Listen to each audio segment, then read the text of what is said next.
Hello, welcome to True Story with Ernie and Fred. Today I would like to tell you the true story of fish. It started 40 years ago in the land of 10,000 lakes. The fish actually started as a pile of shingles. But I'm getting ahead of myself. Once upon a time, Bo Spurrier's father-in-law to be, Skip Hellickson, was visiting Glenwood Springs, Colorado. Skip's car was full with his family, his wife, and the two sons. plus he was bringing boxes of his daughter Gwen's belongings, He had to pull a trailer. which later would become Mr. Man, Tullia Feeney, and the Garden Fairy, but that is another story. As I was saying, Skip always made a point that it was Gwen's belonging that made his garage so messy. That wasn't true, but it was a good excuse for bringing as much of Gwen's things as he could.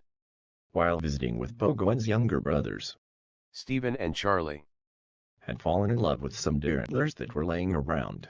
Because there were so many deer antlers laying around in Glenwood Springs, deer antlers were not valued.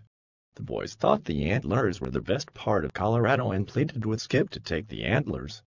There were about 4 pair of antlers and none of them matched. Skip finally relented and let the boys take one mismatched pair. The boys picked the 2 best and put them in the trailer. going back to Minnesota. There wasn't much in the trailer. While Skip's attention was drawn somewhere else, Bo grabbed a stack of shingles he had, the rest of the antlers, and threw them in the trailer. Of course, Skip discovered all of this in Minnesota, so they were now his property. Gwen made a trip home the following summer and was driving a 2-door Toyota Celica, not a very big car. She wanted to bring a dining room table back with her, and of course Skip said he could take the table apart and get it in the car. He did.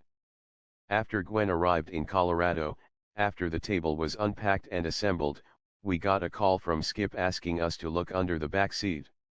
When no one was looking, he also took out the back seat and laid the shingles under the seat. Now the shingles were back in Colorado.